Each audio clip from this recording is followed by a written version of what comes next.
"Hey-oh, Mop Man." The words slapped the hallway air like a wet towel. Earl didn't flinch, he just kept pushing his cart. Squeaky wheels, slow steps, mop handle bouncing gently with each roll. A group of seniors, varsity kids with clean shoes, and louder mouths, snickered behind him. One mimed a limp while dragging a fake mop across the tiled floor. The others doubled over, laughing. "Man probably still uses a flip phone," one of them muttered. "Bet he sleeps in the supply closet," said another. Earl paused, adjusted his cap, and kept walking. No one ever really saw him. He was just there, a fixture, like the vending machines that always jammed, or the water fountain that only spit out lukewarm rust. He existed in the margins, early mornings, late nights, echoing halls. No one asked where he went when the last bell rang. No one asked what he thought about, or if he thought at all. But he noticed everything. He noticed how Principal Dawes passed him without eye contact, even though they'd worked under the same roof for 9 years. He noticed how Coach Levine left muddy cleats in the hallway and never once apologized for the mess. He noticed how, during parent-teacher nights, parents would glance at his name badge, Earl, then quickly avert their eyes, as if acknowledging him would somehow stain their reputation. But Earl said nothing, did nothing. Just swept, scrubbed, mopped. Only the music room door slowed him down. Every Thursday around 4:15 p.m., he'd linger just a few seconds longer while the jazz ensemble rehearsed inside. Kids fumbling through Coltrane and Davis, trying to find rhythm, trying too hard. He'd close his eyes behind his wire-rimmed glasses just for a breath, then move on. But this Thursday was different.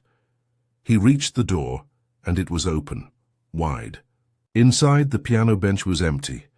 The band was scattered, aimless, flipping sheet music and groaning in defeat. "No show again?"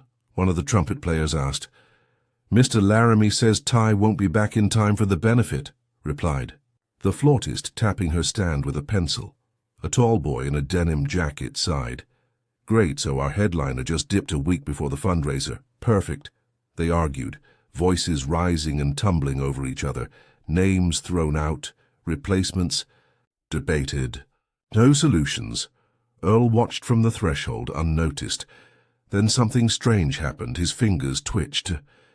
Later that night, when the halls were dark and the gym lights glowed dull gold through the windows, Earl unlocked the music room with his copy of the master key. He stepped inside, mop cart parked outside like a silent witness.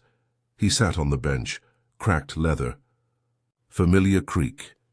He cracked his knuckles, exhaled, and laid his fingers gently across the keys. Then he played, and the school held its breath. The keys weren't new.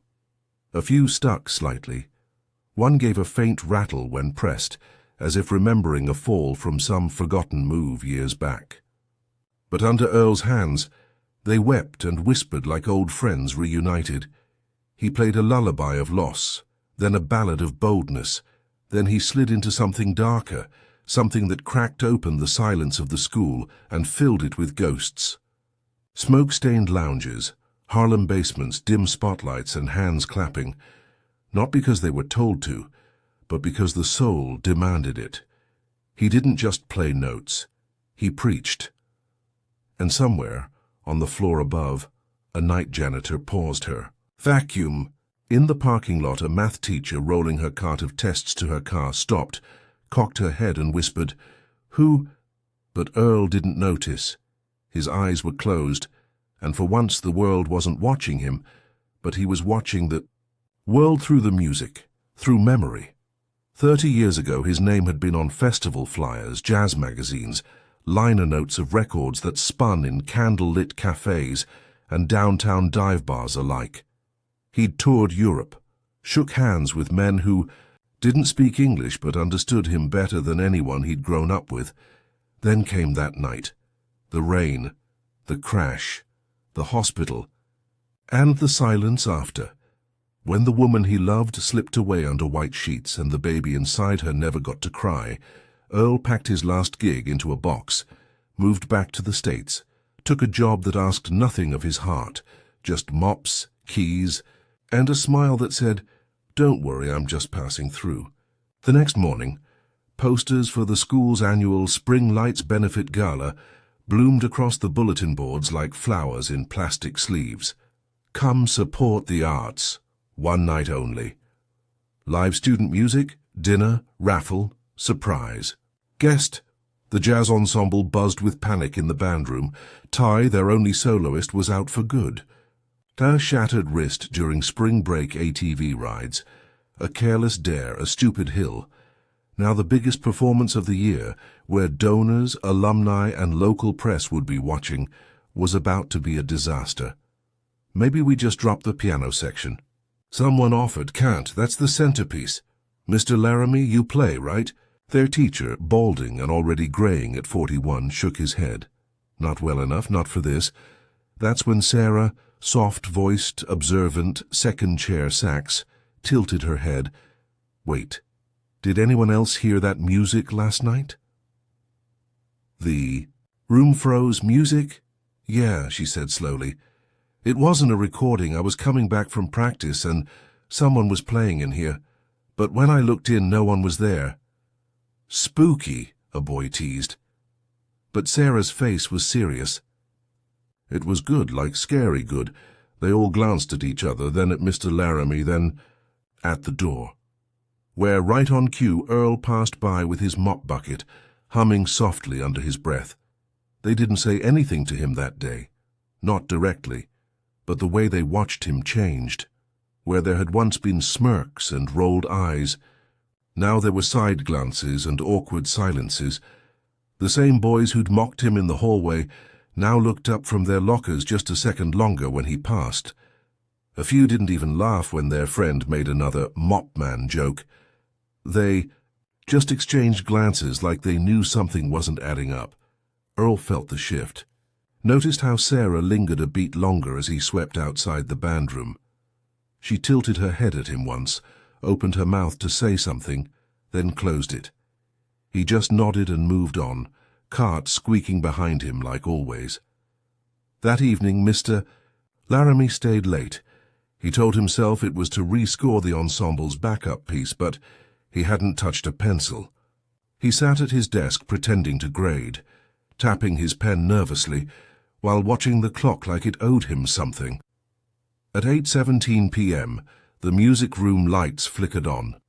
Soft, warm. He moved quietly to the edge of the door, and there, through the narrow glass slit, he saw him and asked Earl, sitting straight-backed at the piano, wearing the same navy custodial jumpsuit with the stitched name tag, hands poised, and then he played. But this wasn't rehearsal. It wasn't a warm-up. It was a conversation. An entire autobiography poured out in black and white. Notes swelling with grief, then shrinking into fragments of something almost like hope. Laramie leaned into the doorframe, mouth parted, heart slowed. Halfway through the piece, Earl paused, not from forgetfulness, from memory. His fingers trembled, hovered over a chord, then resolved it with the gentlest touch, like tucking a child into bed. When he finished, he sat still, breathing, just breathing. Laramie blinked, stepped back into the shadows, waited until Earl turned off the lights and left the room. The next morning, Principal Dawes found a strange note slid under his office door, respectfully recommending a featured soloist for the gala performance. Hurlton Facilities team, you'll want to hear him play. M.L. Dawes raised an eyebrow, crumpled the paper, tossed it toward the bin. It missed. Later that week, Sarah caught up with Earl near the back exit. "Mr. Earl," she said, breathless, did you ever play jazz, like really play?" He didn't answer right away, just stared at her for a moment, eyes soft and unreadable. "I used to," he finally said. "A long time ago." She blinked. "That was you, wasn't it? Last week, in the music room. That was you playing." Earl smiled. A small, sad smile. "Some things don't leave your fingers, even when they leave your life." Before she could speak again, he tipped his cap and walked off into the sunlit parking lot. But by the time she got back to the band room, the story had already spread. By Friday, every student in the ensemble was whispering it. By Monday, kids from other schools were posting about the piano ghost at Fairview High. And by Wednesday, the head of the Alumni Arts Council, who'd been desperately searching for a replacement act, got a very unexpected email. Subject line, "He's not just the janitor." Absolutely not. Principal Dawes slapped the memo down onto the front desk, nose already red with irritation. "We are not showcasing the janitor in front of donors. What kind of message does that send?" Across from him, Mr. Laramie sat, straighter, folding his hands calmly. "It sends the message that we value talent regardless of title. The gala's theme this year is rediscovering roots. I can't think of anyone better." Dawes scoffed. "This is a high-profile night. The mayor will be there. State education reps. I don't care if the man can play Beethoven backwards with his eyes closed. He's staff. Staff clean. They don't perform." Mr. Laramie took a slow breath. He wanted to scream. But Earl's music wasn't made for noise. It was made for silence that meant something. So he stood, gathered his papers, and spoke with steel in his voice. "Then maybe you should come to the rehearsal tonight. Let his music speak for itself." He walked out before Dawes could respond. That night, the band waited in tight circles. Around the stage, chairs had been moved, wires taped down, microphones tested. The auditorium felt different under the soft lights, like something sacred was about to be uncovered. Even the cynical seniors stayed off their phones. Earl sat quietly at the side of the stage, hands folded in his lap, jumpsuit freshly pressed. He didn't ask why they invited him. He didn't question it when Sarah placed sheet music on the stand and said softly, "Whenever you're ready." He just nodded, walked to the piano like a man walking through memory, and sat from the first. Note the auditorium changed. He didn't just hit the keys, he summoned something. The melody curled around the brass, wrapped itself through the upright bass, floated with the flute, lifted the strings like they'd been waiting their whole lives to be heard. Even the students who'd mocked him sat with their mouths slightly open, hands motionless at their sides. One by one they leaned forward, not because they had to, but because they couldn't look away. And standing at the back of the room, arms folded, Principal Dawes's expression slowly crumbled. At first annoyed, then confused, then hollow. Because that was the first time he realized he'd never looked this man in the eye, and now he couldn't look away. After the final chord, silence fell like snowfall. Then came the applause, not polite. Not rehearsed, but real from the students, from the teachers, even from Dawes, whose clapping started slow, then steady, then louder. Earl stood and nodded once, humbly, then turned to leave. "Mr. Earl." Sarah's voice broke through. He looked back. She hesitated. "Will you play with us at the gala?" He didn't speak, just held her gaze. Then the faintest smile curved at the corner of his mouth. "Only if I don't have to wear a tie." Laughter rippled through the room. That night, Dawes emailed the alumni committee a revised program list. The final name on the docket read, Earl Simmons, piano soloist, special guest. In parentheses below it, former touring jazz pianist, educator, and composer. Current facilities supervisor, Fairview High School. The morning of the gala, Earl arrived earlier than usual. The school was still quiet, sunlight pouring through the east windows, dust swirling like little ghosts in the beams. He wasn't scheduled to clean anything that day, but old habits were hard to break. He polished the railings near the auditorium doors, adjusted a crooked poster for the music department, wiped a scuff off the floor with the edge of his sleeve. It wasn't about cleanliness, it was about respect. If tonight was going to be his first time being seen in years, he wanted the space to shine too. Backstage, students buzzed with nerves. Tuxedo, rentals, lip gloss, double-sided tape holding together frayed costume hems. Sarah paced the corridor with her sack slung over her shoulder, eyes darting toward the hallway every few minutes. Has anyone seen him? No, but his name's on the program, someone said, holding up the folded ivory trifold with gold trim. There it was, printed clean and proud. Earl Simmons, featured soloist, no janitor, no Mop Man. Just his name, his rightful name.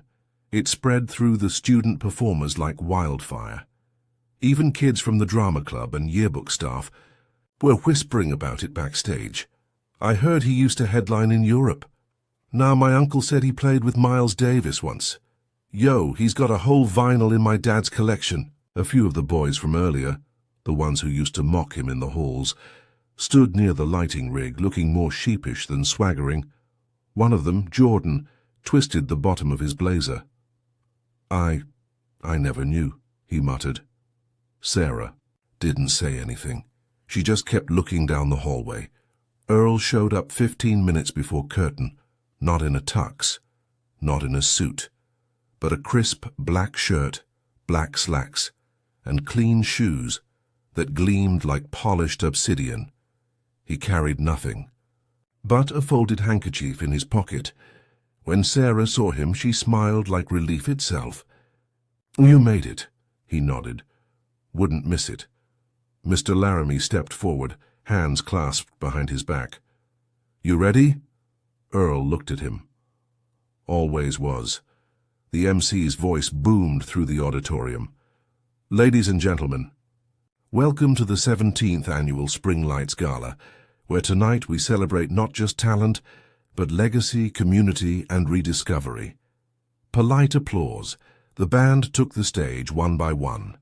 Then, just before the lights dimmed for the first number, the stage manager leaned in toward the curtain and whispered, You're up in 20. Hurl exhaled. He stood alone at the side curtain, eyes closed. Behind him, Dawes approached, voice low. You know, he said carefully, I had no idea that you were what you were. Earl didn't respond right away, just turned and looked at the man. You never asked. Dawes stiffened. Earl didn't raise his voice, didn't need to. Some people only hear value when it's sung in a spotlight, but some of us been singing in the dark our whole lives. Then he stepped onto the stage, and the crowd sat up straighter. You could hear the hush settle over the auditorium like a blanket being pulled over an anxious child. No fanfare, no announcement, just a man walking to a piano.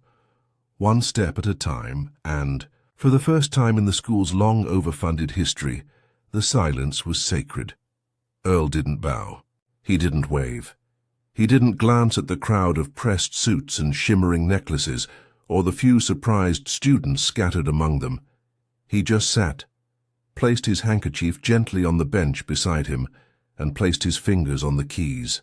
Then, like a hush breaking open into rain, he played. The opening notes were delicate, like conversation through a cracked window. Then the melody swelled, curved, and curled like smoke. The auditorium's lighting dimmed instinctively, as if the whole building understood it needed to listen. He shifted into a groove, bluesy, unpredictable, with the kind of rhythm that spoke to the bones and not just the ears. You didn't need to know jazz to feel it, because Earl didn't just play songs, he played truth. You could hear the years in it, the heartbreak, the comeback, the quiet years with no applause, the nights in cleaning uniforms and bus rides and folding chairs, and the tiny private victories, like when no one was watching but he played anyway. In the third movement, the student ensemble joined in, soft trumpet, shimmering cymbals, a cello note that melted right into his phrasing. The students didn't overpower, they followed him like a tide following the moon. Even the ones who'd never respected him followed now. Earl closed his eyes and let the music speak what words never could. I was never less, you just never looked. Somewhere near the front row, Dawes sat motionless, throat tight. He looked down at the printed program in his lap, Earl Simmons, and for the first time felt the sting of every missed moment, every hallway glance avoided. Every morning he walked by a legend with trash in his hands and dignity in his spine. He never said good morning, never asked where the man came from, never wondered why Earl sometimes paused outside the music room like a ghost, too polite to knock.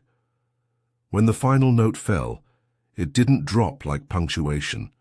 It hovered, like something, still deciding whether it should stay or float away, and for a breathless moment no one clapped.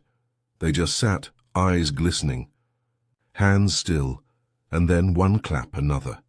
Then all at once the room erupted. Not the kind of applause reserved for polite fundraisers or rehearsed student showcases. This was thunder, raw, shaking, full of standing bodies and shouts of "Bravo!" and people wiping their faces in disbelief. Some didn't even know why they were crying. They just knew they had witnessed something real.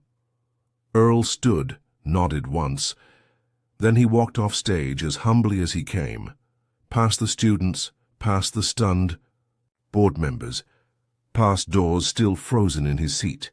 The man with the mop in the morning had just washed the soul of the whole school clean.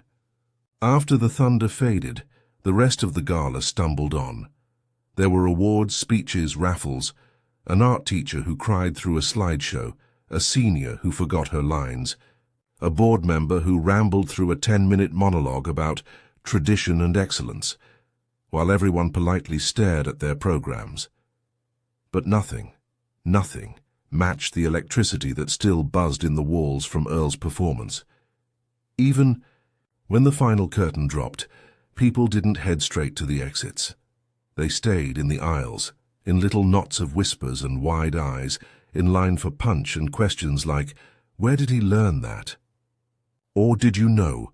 Or "Why didn't they ever tell us who he was?" Backstage, Earl sat on a folding chair with a cup of lukewarm tea. His fingers still tingled from the keys. He'd rolled the sleeves of his black shirt up to his forearms, exposing arms worn but steady. Sarah approached first, still in her gown, still clutching her sacks like a shield. She sat beside him. Didn't say anything for a second. Then, "You made us feel something we didn't know we needed." He gave her a sideways glance. "You played like someone who's been listening her whole life." She smiled. "I was." He nodded once. That was all that needed to be said. Then the students came in quiet waves, one by one. Small thank yous, shy questions. Some just wanted to shake his hand. Even Jordan, the same boy who once pretended to limp with a mop in the hallway, stood in front of him with his eyes cast down.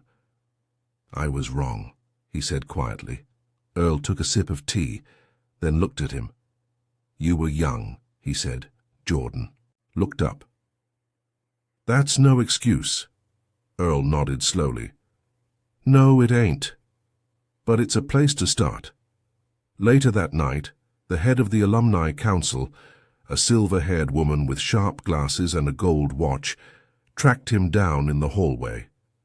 "We'd like to invite you to speak at next month's Arts Legacy dinner," she said, her voice crisp. He shook his head gently. "I don't speak much. You don't have to, just play." He considered that for a long moment, then, "Only if the students play with me." She blinked. "Excuse me?" "I don't do solos anymore," Earl said. "I do communion." The way she smiled told him she hadn't expected that. The way she nodded told him she respected it. In the weeks that followed, the story spread, not in headlines, not in clickbait, but in hallways, in homes, in YouTube clips with shaky audio and comments, like "My heart just opened and I don't know why," in a local news segment called "The Music in Our Schools," and in a plaque outside the auditorium, freshly mounted one early Monday morning, right above the spot where Earl used to mop mud, tracked in from football practice, Earl Simmons, pianist. Educator, custodian of sound and space, he cleaned our floors and reminded us to lift our eyes. Spring folded into summer, and with it 1,000 little changes bloomed like late flowers across Fairview High. Not dramatic ones, not the kind that made the paper or got a line item in the school budget, but the kind that reshaped a place from the inside out. Doors started staying open a little longer.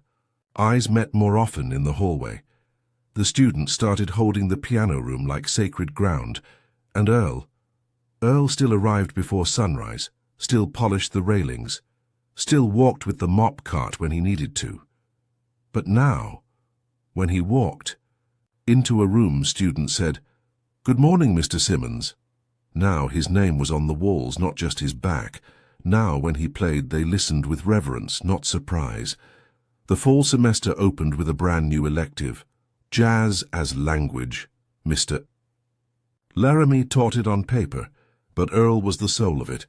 He didn't lecture, he didn't preach.